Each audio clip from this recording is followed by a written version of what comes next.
Good morning everyone. आज के व्याख्यान के अंतर्गत हम कोफिशिएंट ऑफ वेरिएशन यानी विचलन गुणांक के बारे में अध्ययन करेंगे। जैसा कि हमने अपने पिछले व्याख्यान के अंतर्गत सतत श्रेणी में प्रमाप विचलन ज्ञात करने के लिए लघु रीति का प्रयोग किस प्रकार करते हैं उसके बारे में अध्ययन किया था। विचलन गुणांक दो या दो से अधिक श्रेणियों में अपकिरण की मात्रा की तुलना करने के लिए विचलन गुणांक का प्रयोग किया जाता है। विचलन गुणांक यानी कोफिशिएंट ऑफ वेरिएशन ज्ञात करने हेतु प्रमाप विचलन के गुणक को 100 से गुणा कर देते हैं तो यह विचलन गुणांक कहलाता है। आगे हमने इसका जो बताया फॉर्मूला इस प्रकार से है, कोफिशिएंट ऑफ वेरिएशन बराबर स्टैंडर्ड डेविएशन बटा एक्स बार गुणा 100। विचलन गुणांक एक सापेक्ष माप है। इसका प्रतिपादन कार्ल पियर्सन ने 1895 यानी 1895 में किया था। अतः इसे कार्ल पियर्सन का विचलन गुणांक भी कहते हैं। इसका प्रयोग दो समूहों की अस्थिरता स्थिरता तथा संगति की तुलना करने के लिए किया जाता है। जिस श्रेणी में विचलन गुणांक कम होता है वह श्रेणी उस श्रेणी से अधिक स्थिर यानी संगत होती है जिसमें विचलन गुणांक अधिक होता है। अब आगे हमने समझाने के लिए आपको एक एग्जाम्पल लिया है और एग्जाम्पल में किस प्रकार से हम कोफिशिएंट ऑफ वेरिएशन ज्ञात करते हैं और तुलना करते हैं उसके बारे में बताया गया है। एग्जाम्पल इस प्रकार से हैं, एक वस्तु से संबंधित दो शहरों में गत 5 वर्षों में मूल्य निम्नवत थे।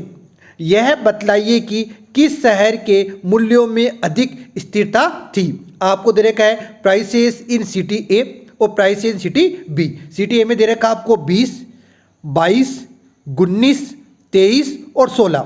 सिटी बी में दे रखा आपको 10, 20, 18, 12, 15।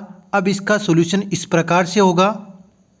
सबसे लिखेंगे प्राइसेस इन सिटी ए में यानी एक्स कितना है 20, 22, 19, 23 और 16। तो इसमें अपने को क्या चाहिए, सबसे पहले अपने को एक्स बार निकालना है, उसके बाद में आपको स्टैंडर्ड डेविएशन ज्ञात करना है। तो एक्स बार ज्ञात करने के लिए फॉर्मूला होता है, वो होता है सिग्मा एक्स बटा एन। तो सिग्मा एक्स यानी एक्स का योग कितना 100, एन कितने हैं 5। तो 100 में जब 5 का भाग देंगे तो अपने पास कितने आएंगे 20। ये आ गया एक्स बार सिटी ए में। अब हमें स्टैंडर्ड डेविएशन ज्ञात करने के लिए हमने इसमें डायरेक्ट मेथड का प्रयोग किया है। तो डायरेक्ट मेथड में स्टैंडर्ड डेविएशन ज्ञात करने के लिए हमें क्या चाहिए, एक्स में से एक्स बने डी चाहिए, ये डी स्क्वायर ज्ञात करना होगा। तो एक्स बार ज्ञात हो गया था, हमने एक्स बार कितने आए थे, एक्स बार 20 आए थे। तो एक्स में से एक्स बार को घटाएंगे यानी 20 में से 20 को घटाएंगे 0 आएगा, 22 में से 20 को घटाएंगे प्लस के 2, 19 में से 20 घटाने माइनस का 1, 23 में से 20 घटाने पर 3 और 16 में से 20 घटाने कितने आएंगे 4। यहाँ एक बात ध्यान दीजिए, हमने यहाँ डायरेक्ट मेथड का प्रयोग किया है स्टैंडर्ड डेविएशन ज्ञात करने के लिए। अब हमें क्या चाहिए डी स्क्वायर। तो डी स्क्वायर के लिए क्या होगा 0 का 0 प्लस 2 के स्क्वायर 4 माइनस 1 का स्क्वायर 1 प्लस 3 का स्क्वायर 9 और माइनस 4 का स्क्वायर कितना होगा 16। इनका योग कितना हो गया 30। इसी प्रकार सिटी बी में करना है। तो सिटी बी के प्राइस इस प्रकार से हैं 10, 20, 18, 12 और 15। इनका योग हो गया 75। तो यहाँ भी क्या चाहिए अपने को एक्स बार ज्ञात करना है। तो फॉर्मूला क्या होगा, एक्स बार बराबर सिग्मा एक्स बटा एन। तो सिग्मा एक्स का मान कितना है, सिग्मा एक्स का मान 75। तो 75 एन कितना है 5। तो 75 में 5 का भाग देंगे तो कितने आएंगे 15।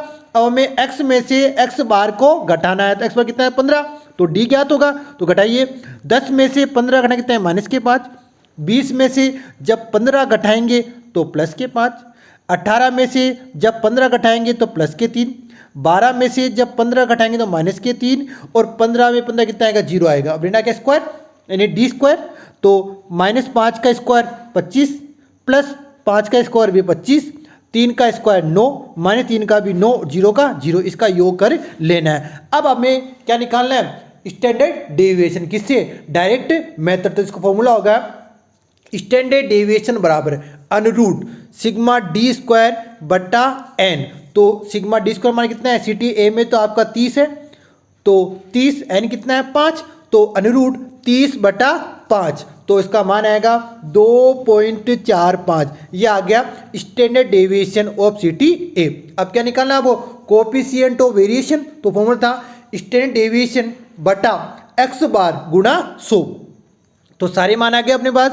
स्टैंडर्ड डेविएशन कितना है 2.45 और x बार कितना है 20 और गुणा 100, तो अपने पास आ गया 12.25। ये आ गया आपके coefficient of variation of city A. इसी प्रकार सिटी बी में भी क्या निकालना आपको स्टैंडर्ड डेविएशन, तो इसका फॉर्मूला होगा वो डायरेक्ट मेथड द्वारा अनुरूट सिग्मा डी स्क्वायर बटा एन। तो इसमें सिग्मा डी स्क्वायर मान कितना 68, तो 68/5 का वर्गमूल तो कितने आएंगे 3.69। ये आ गया आपके इसमें standard deviation of city B by direct method.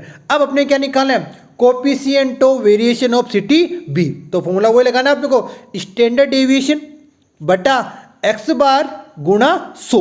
तो अपने पास स्टैंडर्ड डेविएशन कितना है सिटी बी में 3.69 और x बार कितना है 15 गुणा 100, तो अपने पास आएंगे 24.6%। ये आ गया अपने पास सिटी बी का कोएफिशिएंट ऑफ वेरिएशन। अब इसने पूछा था कि किस शहर के मूल्यों में अधिक स्थिरता थी, तो मैंने आपको बताया था जिस सिटी का कोएफिशिएंट ऑफ वेरिएशन कम आता है उसमें अधिक स्थिरता होगी। तो कम किसमें सिटी ए में 12.25% है और सिटी बी में कितना है 24.6%। तो सिटी ए में कम है तो सिटी ए में क्या होगी, तो शहर ए के मूल्यों में अधिक स्थिरता होगी। इस प्रकार आज के व्याख्यान के द्वारा हमने कोएफिशिएंट ऑफ वेरिएशन यानी विचलन गुणांक के बारे में जानकारी प्राप्त की। हमने एक एग्जाम्पल की सहायता से किस प्रकार तुलना करते हैं उसके बारे में भी जानकारी प्राप्त की। धन्यवाद।